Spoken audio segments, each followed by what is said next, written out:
Hey there, it's Randy Wallace with Fox 26, joined by. Andy Kahan, Director of Victim Services, Crimestoppers of Houston. Andy and I have been doing an ongoing series on the Fox 26 News at 9 on Tuesdays called Breaking Bond. We've done, how many of these would you say, Andy? We're getting close to my age. Let's just put it that way. We're in I this can't range. count that far. We're in this range of 40 to 60, somewhere around that. And I'm being generous with my age. So. But what we're doing now, every Tuesday at 3 o'clock, we're going to do a live stream, and it's called Behind Breaking Bond. And we're hoping to kind of inform you about what the series is about. And if you have questions, you can contact me on Facebook, Andy on Facebook, and we'll try to answer some of your questions. But this young man and I go way back, 3 decades. Andy, tell everybody It how was we met. 1991. I was actually a parole and probation officer at the time. And for those that might recall, in Harris County, we were known as a parolee's paradise. There was massive prison overcrowding. People were getting released who were doing only a month of every year that they were sentenced to. And it was wrecking havoc in the streets of Houston. Headlines were gleaming. And no one really knew what was going on except for me.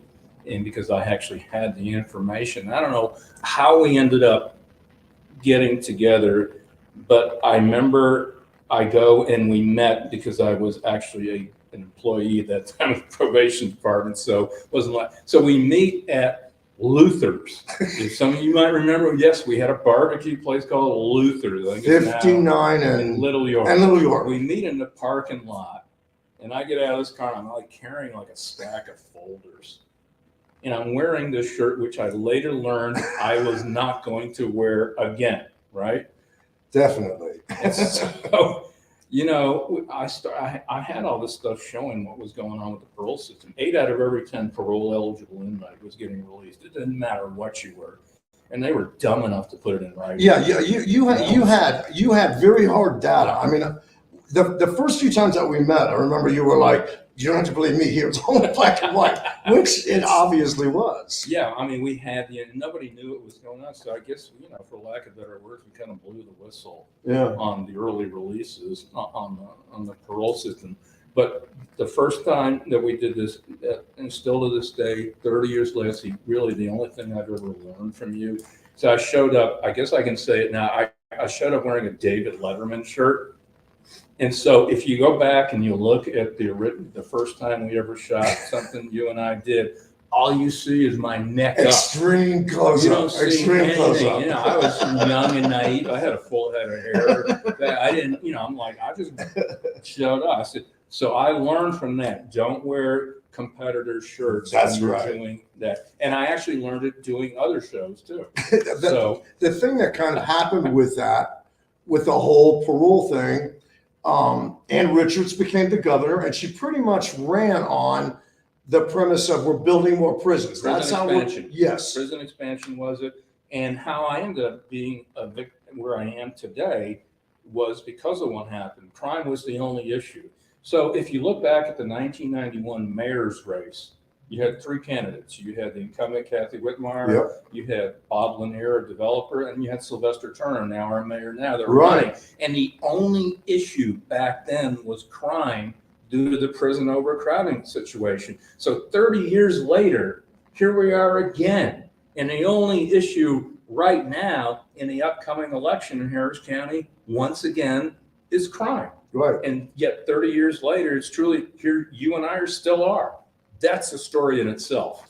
I think the thing, and I guess you'd agree with me when I say this, when you look at what we've been doing with Breaking Bond, where you have repeat violent offenders that are out on multiple bonds, it's nonsensical in a way, right? Because everybody, if you're released from jail on bond, which everybody has a right to be released, but the number one thing is don't break the law, correct? If you go back and look at the stories that we've done over 30 years, I don't think we really ever did a story on a guy who was on multiple bonds. It didn't happen. Who was then charged with murder. And if it was there, we would have done it. Yes. But there wasn't, it didn't happen because there used to be an adage in Harris County, it was called one bond per customer. If you were out on bond and you were charged with another offense, especially a felony, you weren't getting out again. I don't know if I mentioned this to you or not, but a few weeks ago, I met with Judge Mark Atkinson, who was county court judge for here many, many years. And, we were just talking, and I'm like, it's hard for me to understand, okay, as a judge, you do this, someone ends up dead. How do you deal with that, right? It's sort of, how do you sleep at night? How do you look yourself What in the could I mirror? have done differently that might have prevented this? And I asked him, and he said, in his 20 years as a judge, it never happened because this wasn't going on.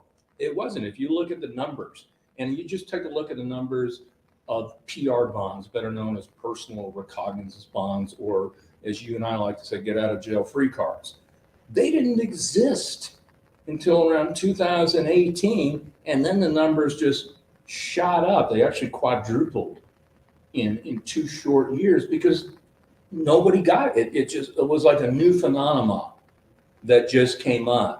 You had defendants that are charged with multiple and time bonds again that never happened before. And the numbers clearly indicate that. And that's what kind of got me started in looking at defendants who were charged with murder. And I started noticing, some of these guys have been released repeatedly. One of the things too that I really, really like about the Breaking Bond series is it's all in black and white. It's not like you got to believe me, you got to believe him. It's all document driven, and it's public documents. I mean, people could find this on their own if they want to. I always tell people, guess what? Everything I do, guess what? You can also do it. I just kind of, know the ins and outs because I've been doing it, so I know how to cut to the chase. I know what I'm looking for. But I'll never forget the first one that I looked at. It was March of 20. The young 19-year-old Byron Hendy was the victim, and the defendant was on probation for aggravated assault with a deadly weapon. And on probation, he picks up 3 felonies, including 2 aggravated assault with a deadly weapon and an ag robbery. And I'm going, why is he out? I'm like, no way. And then I started seeing more and more of these cases, and I just decided I'm going to start keeping track of this. And that's how this list that now we're up to 154 began. 154, just to clarify that, 154 Harris County residents were killed by repeat violent offenders who were released on multiple felony bonds, which means that's 154 people that should be here today. The way I developed the criteria, I didn't, because I could have also included any defendant out on bond, one bond. And trust me, there were dozens and dozens of defendants who were out on a single bond who were then charged with murder. But I didn't want to go that route. I wanted it to either be you had to be on more than one bond, and again, that had to be for felony, or you were given a PR, get out of jail free card, or you were on bond and you forfeited your bond, meaning you became a fugitive because you didn't show back up in court. Right. Those were the 3 criteria that I developed. And the trend has just skyrocketed because if you look at the 154 known people who were victims of defendants charged in those 3 categories, 117 since 2020.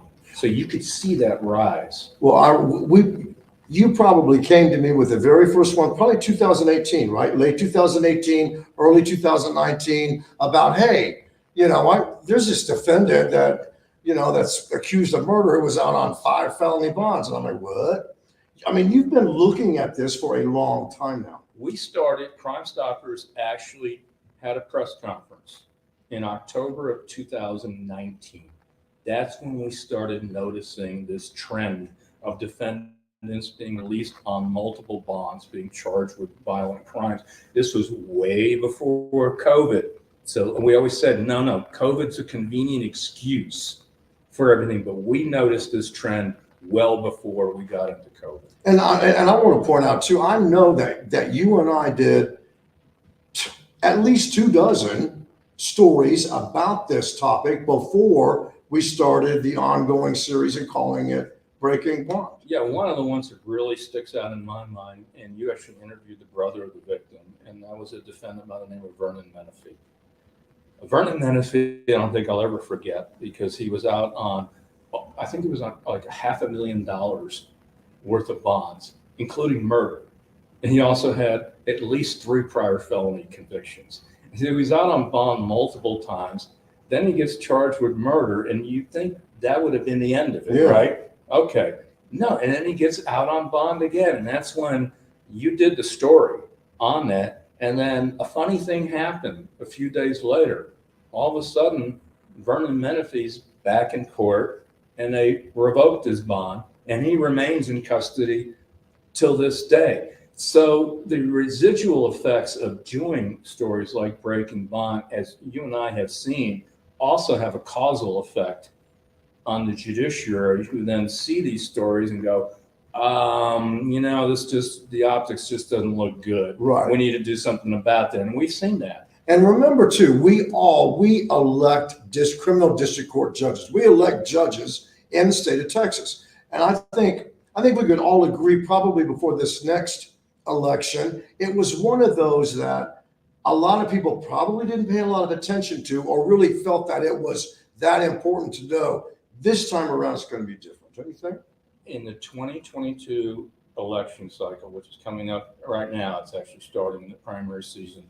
Crime is number 1, number 2, number 3, number 999 issue.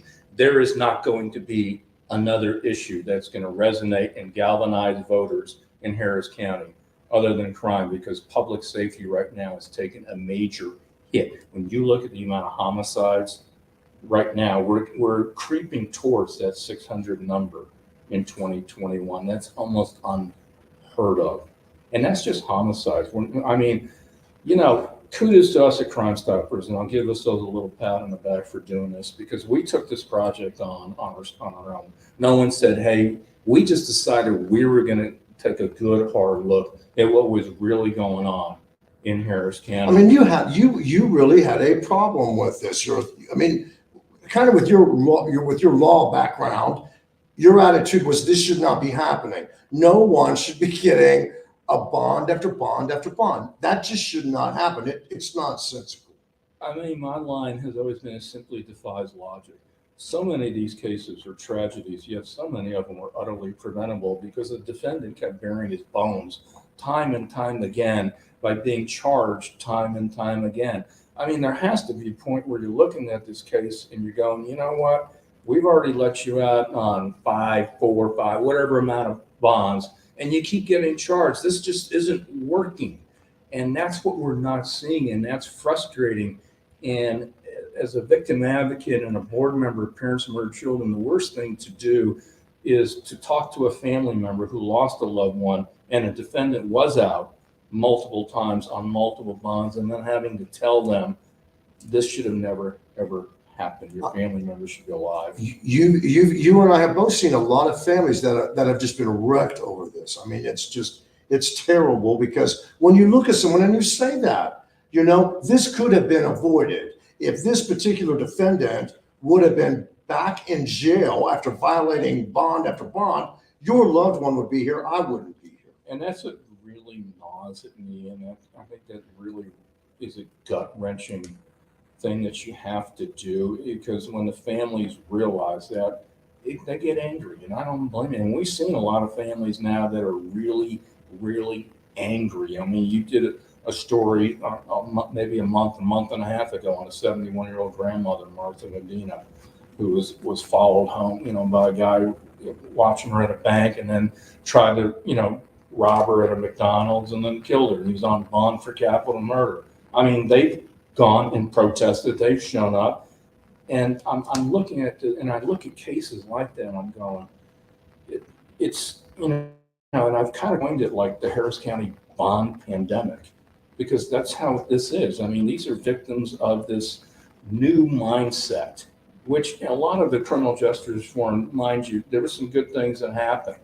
We had no issue with the misdemeanor bond reform. Period. We don't even talk about it. Right. No one wants to see someone set in jail on a misdemeanor charge, and every day that they sit in jail means they could lose their car or lose their job. That you have said all along from the get-go that we misdemeanor bond reform, that we understand that, we get that, it's a good thing. No, and where we drew the line was what we're seeing right now at the revolving door at the courthouse, where defendants are being repeatedly charged time and stuff that I've never seen before. I've never seen defendants on 10 bonds. We did one on 14 bonds. Yeah. I've never seen that. And keep in mind, in order for a defendant to rack up that many bonds and that many criminal charges, they have to be out here to do that. And, you know, we can all agree, we all know how the criminal justice system works. A charge it's an accusation. You are accused of this. You're not convicted. But when you look at a defendant who has a prior prison stint and they're racking up all of these crimes, aggravated robbery, I mean, they're committing crimes against people. Okay, that defendant is still just accused, but we need to stop it. We need to stop him until we can go to court and determine if he's guilty or not guilty, right? I totally concur. I mean, and you're not doing the defendant any favors either. I mean, I look at some of these cases, and a lot of these guys now that are charged are looking at capital murder in murder charges, and some of these guys are even looking at a possible death sentence. I don't think you're doing them any favors. And they're young, you know, they're like early 20s. By the system, like spitting them back out and letting them do what they want to do, it's wreaking havoc on their lives too. I mean, you're basically setting them up to fail. Because they're pretty much bare to bones. I mean, when someone gets charged with 5 felonies in 1 year, they're kind of sending you signals that something's really gone wrong. So you have to ask yourself, what's in the best interest, of course, public? And then is this in the best interest of a defendant as well? So I'm really hoping that in 2022, because I know this is going to be the issue, that changes are about. I've seen subtle changes lately in some of the stories that we've done. I've seen bonds that I've never seen before, astronomically high. I've seen some courts actually grant no bond that I've never seen before. I've seen courts that have given defendants bond and then we'll turn around and do a story on it, and then magically the defendant's now back in custody. Yeah. So and I don't, you know, part of me feels like I'm kind of getting this reputation of being a judge hater, or I hate judge. None of those judges down there have ever done anything personally to me. Some of them seem like very lovely people. They do. And it's not them. It's this practice. It's the practice of repeatedly letting someone out who's basically telling you, as soon as you open the door, I'm going to do what I want to do. I'm not going to do what you want me to do. Right. And I can tell you from law enforcement people that I deal with, the first thing they'll tell you anytime they arrest a defendant, they're going to laugh and say, "Hey, I'll be out in a few hours." And they do. It's true. I mean, it's crazy. On Facebook, George says, Andy does a fantastic job over the years. And this has been a great series, Randy. Thank you so much. We appreciate that. And we're Andy and I have both done this for a long time, and this really means a lot to me. And I know that it does you too. We were really hoping that in the legislative session, something was going to happen and this would stop, but it's not. Hey, I would love it if the judges decided, you know what, we're not going to do this anymore, and you and I are not going to be doing breaking bond, and we'll just move on and do what. No, I mean, when you look at them going, it'd be nice if I could put no more pictures on my poster board, or I can say 154. We haven't seen 155 in months. And keep in mind, every time I know you get tired of hearing me say this, but that's what you know of. That's the ones that we know of. There's hundreds of unsolved murders, and that's what I said. This is, again, keep in mind, that's a lowball number. These are simply defendants now that are charged, and we all know there's hundreds and hundreds of wanted murderers out there. So we know there's plenty more out there. It's just. And one thing too that I will always remember over the last year or so is D.A. Kim Ogg. What did she say I mean, I normally don't like to steal people's lines. And so, but I do give credit where credit is due. And District Attorney Kim Ogg had the line of the decade in regards to when she testified in front of the Senate on Senator Huffman's bond reform bill. And she just said, crime is up, ladies and gentlemen, and it's associated with bail. And you can't say it any plainer or better than that. And remember too, we've been asking, well, I take that back. Kim did do kind of a big, it's like a 60-page report that did show that other crimes were up, aggravated robbery, that other crimes were going up as well because of defendants out on multiple bonds. The defendants out on multiple bonds have doubled in the last 2 years. Those that are charged with crimes who were out on bond have doubled in the last 2 years. We've never seen defendants before out on 5, 7, 8, 10 plus bonds that we're seeing right now. The defendants who've been released on PR, personal recognizance bonds, have quadrupled since 2018, and the numbers speak for themselves. And fortunately, most of us are not going to be murdered. But if somebody sticks a gun in your face, or someone breaks into your house, or someone steals your car, more than likely it's a defendant who's out on multiple bonds. Wouldn't you agree? I think it's absolutely shocking that if someone is arrested in this day and age for a felony, that they're actually not on bond. I'm more stunned when I see that, and that speaks volumes of why we do what we do. That's an excellent point. Hey, thank you all for watching, and please be sure to watch tonight's Breaking Bond on the 9 o'clock news, and join us at 3 o'clock every Tuesday. We'll be here, won't we? See you then. Bye.